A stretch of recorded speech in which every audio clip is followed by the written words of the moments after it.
Merci beaucoup. On va conclure avec un angle plus industriel.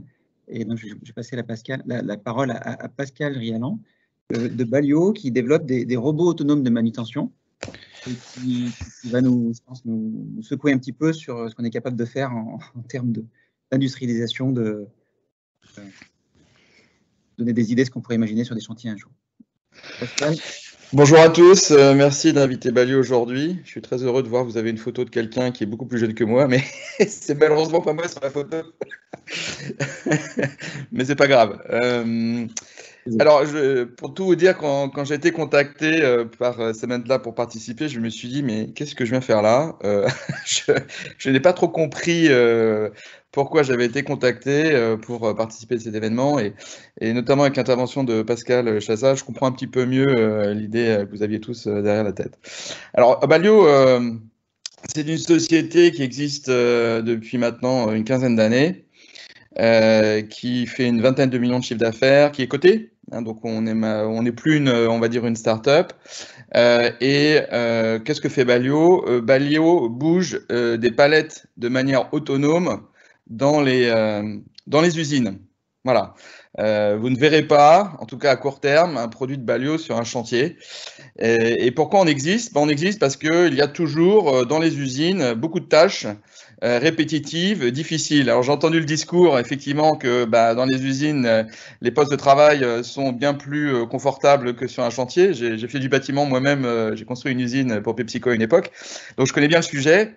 Mais je peux vous dire qu'il y a des maladies aiguës ou chroniques qui se développent malheureusement dans les usines, liées justement à la répétitivité des tâches. Donc on est encore à la prochaine étape, si vous voulez.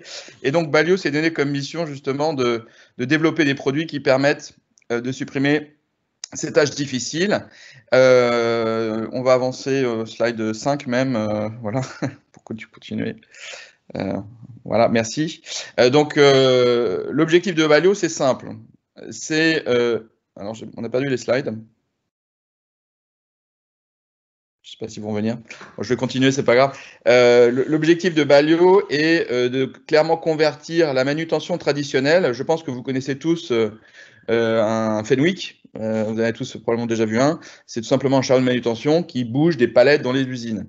Et l'objectif de Balio, c'est de transformer ces machines standards, slide suivante, en machines totalement autonomes. Hein, il faut savoir qu'aujourd'hui, moins de 1% des mouvements de palettes en usine se fait de manière autonome. Hein, donc c'est alors 100%, c'est pas pour demain, mais on estime aujourd'hui que entre 20 et 30% des flux de palettes peuvent être faits dans les usines de manière totalement autonome. Ce que vous voyez ici, c'est deux partenariats que Balio a noués au cours des dernières années avec deux industriels, Linde, qui est la maison mère de Fenwick, si vous voulez, et le groupe Asteriel aux États-Unis. Ce que vous voyez, c'est une gamme de produits que sont finalement des chariots de manutention assez standards, enfin même totalement standards, sur lesquels nous avons monté un kit d'automatisation qui rend toutes ces machines totalement autonomes dans les entrepôts. On peut avancer. Ah, on est revenu. Voilà. Oui, alors bon, il y a une liste de clients, cimetière de clients que vous avez pu voir. On a perdu les slides. En tout cas, moi, je ne les vois plus. Ouais. Donc, allez-y.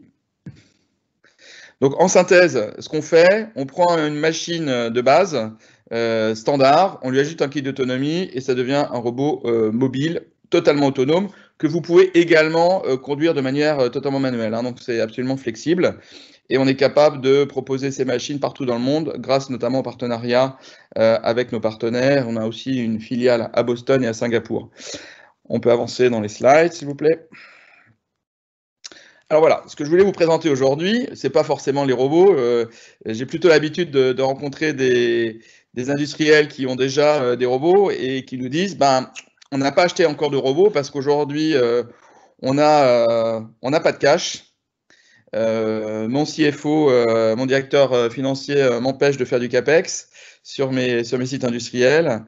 Voilà, il y a pas mal de freins aujourd'hui encore financiers et opérationnels, on va le voir juste après, qui aujourd'hui empêchent ou en tout cas réduisent le potentiel de ce marché-là.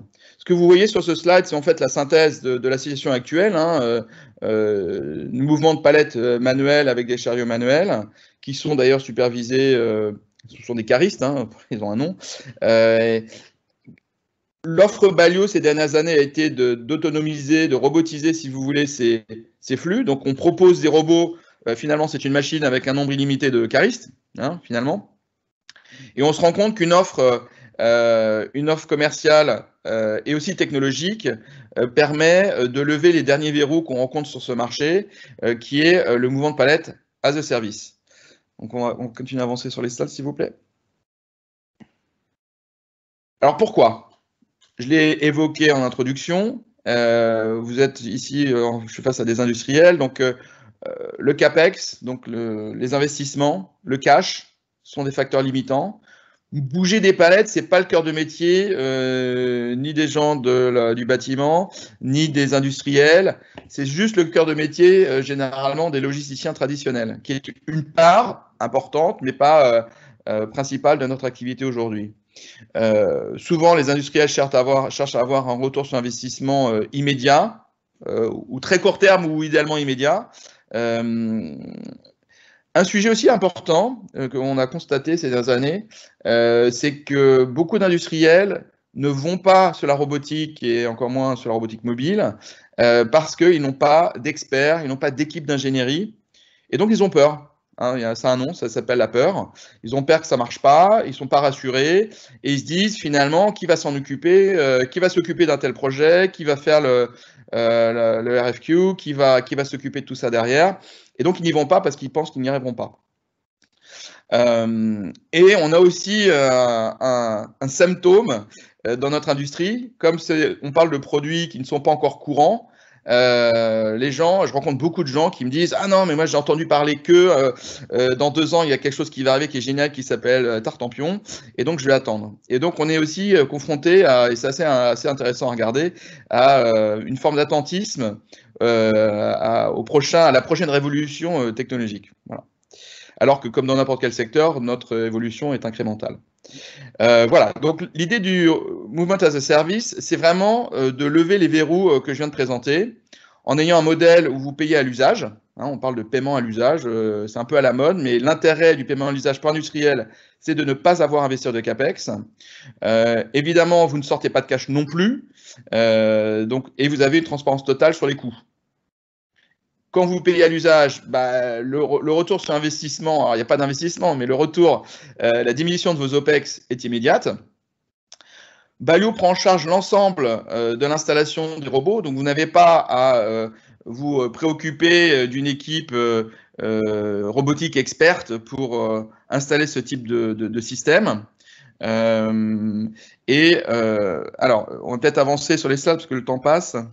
Voilà, donc le principe de base, c'est d'avoir une machine, un robot standard, comme on le vend aujourd'hui en centaines d'unités. Un Balio a quasiment un millier de robots aujourd'hui installés dans le monde, sur lequel on installe un kit de contrôle et de supervision à distance au travers de caméras et d'unités de communication dédiées, et qui nous permet, et c'est la petite photo que vous avez sur la droite, d'avoir une plateforme dans le cloud qui vous permet de contrôler à distance, donc de monitorer d'abord, donc voir ce qui se passe autour du robot à 360 degrés, et de prendre éventuellement le contrôle à distance du robot si nécessaire. Alors j'insiste, l'idée c'est pas d'avoir un robot télécommandé à distance, c'est pas un robot, ça s'appelle une voiture télécommandée ou une machine télécommandée. L'idée c'est tout simplement aussi, et c'est la partie opérationnelle de l'offre, d'avoir un process totalement industriel à quasiment 100%. Il faut savoir qu'aujourd'hui, dans le monde de la robotique mobile, la plupart tous les fabricants, quelle est la promesse? La promesse, c'est pas 100% de transport réalisé sans erreur. On est généralement au-dessus de 90, voire au-dessus de 95%, mais il reste encore quelques pourcents qui ne sont pas traités, tout simplement par la limitation de la technologie. Voilà. Et la limitation de la technologie, Balio ou n'importe qui d'autre y est confronté. C'est par exemple une palette qui n'est pas placée au bon endroit, c'est un endroit qui est occupé alors que l'endroit devait être vide, etc., etc. Donc les événements non attendus que vous rencontrez aussi sur des chantiers, mais que vous rencontrez aussi totalement en usine. Voilà. Et cette approche-là permet finalement de réduire ces 5% à une peau de chagrin, puisqu'on va être capable d'intervenir et de prendre contrôle à distance sur le robot. Voilà en quelques mots ce que je voulais vous dire aujourd'hui. Je ne pense pas qu'il soit nécessaire d'aller sur tous les slides. Le temps est compté. À moins que vous me disiez j'ai encore 5 minutes, mais Non, effectivement, je voulais faire passer, c'est le message que je voulais faire passer aujourd'hui. Voilà. Eh ben, merci beaucoup Pascal. Et effectivement, c'est intéressant de voir qu'il y a le robot qui autorise quand même quelques pourcentages de... Alors vous pouvez peut-être descendre, oui, juste montrer un slide, merci, encore, celui-là. Parce que, non, remontez. Voilà, celui-là, merci beaucoup. Ça vous permet de visualiser le type d'application logistique que vous rencontrez. On travaille avec des industriels du bâtiment. Alors, l'industrie du carrelage, par exemple, voire même du ciment. Voilà. Vous avez ce type d'entrepôt chez vos fournisseurs. Et sachez que certains de vos fournisseurs utilisent déjà des robots Balio pour ce type d'application de stockage, notamment en rayonnage. Peu importe finalement quel type de rayonnage. Vous avez ici une photographie de ce que nos robots savent faire, qui est, je peux le dire sans trop me tromper, probablement la couverture applicative la plus importante au monde pour des robots mobiles en rayonnage. Voilà. Très bien, merci encore. Il est l'heure, comme prévu.